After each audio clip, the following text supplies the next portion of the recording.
Good morning, students. Let us continue our chapter with the next concept or the next part of the chapter is process of planning. Earlier we have done the features, importance and limitations of planning. The process of planning starts with setting objectives. That objective must have some base, that is premises. So premises will be developed. Then on that premises, on that basis, various alternative courses of action will be there. Then that action will be evaluated and one best will be selected. It will be implemented and definitely a follow-up action will be taken. Let us study it in detail. The first one is setting objective.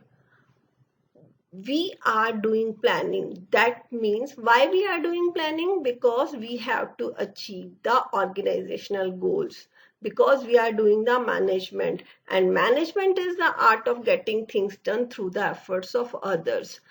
And what are the things to be done? The things to be done are the objectives. That Reliance Limited is established to provide communication network to in the various part of the countries. So this is the objective. As well as if I will say that Samsung Limited is being established for the production of various electronic items.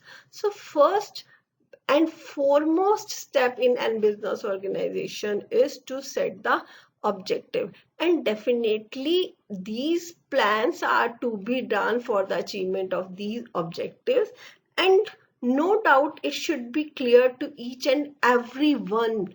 Each and everyone means every member of the business organization as well as uh, every department in a business organization. And these objectives will provide a direction. That means I am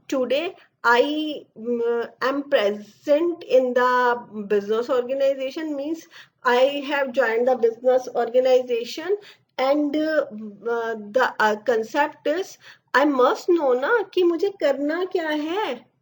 So that these plans provides a direction to all the departments. At the same time, that those they have to perform the activity, definitely they must have the different ideas in their mind, and they must understand how their actions will contribute to the achievement of objective. So if the objectives will be clear to each and everyone, it would be very easier to do the next one is developing premises. When we think about premises, that means some base comes to our mind. Premises means setting some assumptions. That means if I am setting a business organization, that business organization means I will produce the goods in these organizations. So planning is concerned with the development of premises or some assumptions. Like many times I'm quoting to you that you have to achieve or 60% to 90%, or that means you have to go from 60% to 90%. Definitely you will go to 60% to 90%, but the base will be you will do hard.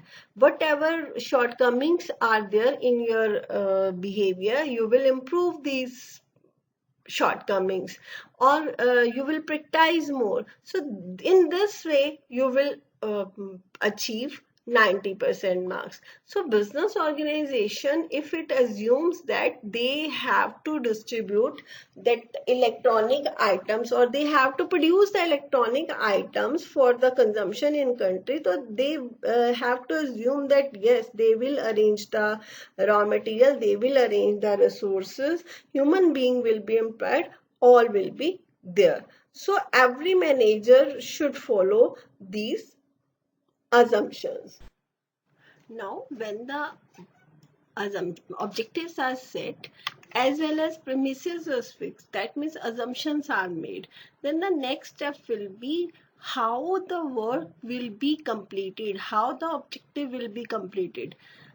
An objective will be completed, can be completed by various ways. That if I am saying that Reliance Limited has made a target objective of producing electronic items or providing communication network throughout the country, it can be completed. That itself, Reliance Limited will itself establish all the communication network, or it may have the another option that it may give to other party in the form of outsourcing. So these are the two alternative courses I am able to identifying.